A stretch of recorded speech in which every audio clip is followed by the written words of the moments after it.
let's discuss three assumptions of this chapter. The first assumption is short period analysis. Keynes की assumption है कि short run की ये approach हमेशा short run में एप्लीकेबल है. रीजन, हमेशा हमारे पास दो तरह के फैक्टर हैं, fix factor and variable factor.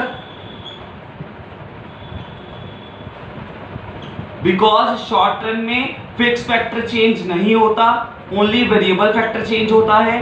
So meaning में भी आपने स्टडी किया था कि लेबर के चेंज होने से मींस एम्प्लॉयमेंट के चेंज होने से आउटपुट चेंज होती है. On the other hand fix factor means technology क्या रहती है, सेम. सो इस तरह की असम्पशन शॉर्ट रन में एप्लीकेबल है, लॉन्ग रन में एप्लीकेबल नहीं है. बिकॉज शॉर्ट रन में वेरिएबल फैक्टर को चेंज किया जा सकता है एंड फिक्स फैक्टर सेम रहता है. So this is the first assumption. The second assumption is two sector closed economy.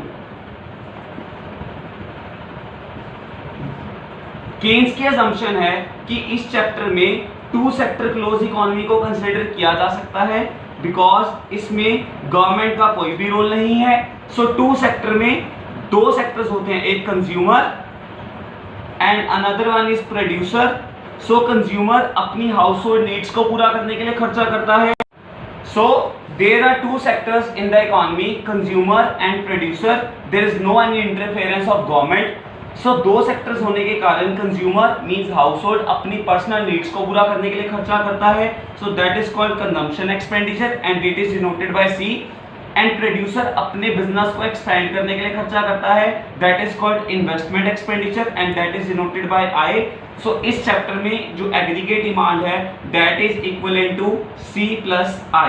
C stands for consumption expenditure and I stands for investment expenditure.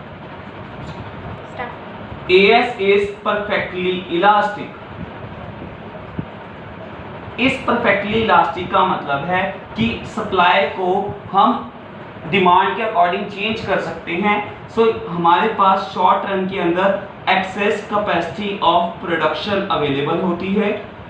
It means अगर market में short run में demand का level increase होता है तो हम extra resources को employed करके सप्लाई को भी इंक्रीज कर सकते हैं ताकि एक पॉइंट पे एग्रीगेट डिमांड और एग्रीगेट सप्लाई इक्विवेलेंट हो जाए.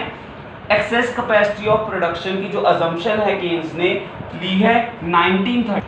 केन्स ने इस अजम्पशन को लिया है 1930s के डिप्रेशन पीरियड से.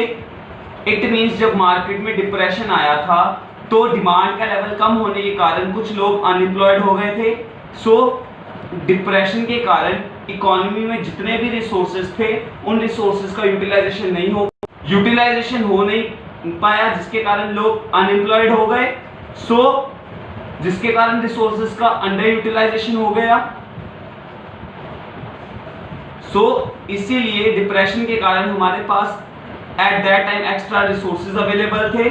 सो वहां से केन्स ने इस असम्पशन को लिया कि शॉर्ट रन में एक प्रोड्यूसर के पास हमेशा एक्स्ट्रा रिसोर्सेज अवेलेबल होते हैं जिनको वो तब यूज करता है कि जब मार्केट में डिमांड का लेवल इंक्रीज होता है. सो एक्स्ट्रा रिसोर्सेज को यूज करने से वो सप्लाई को इंक्रीज कर देता है and at that time again supply is equal to demand.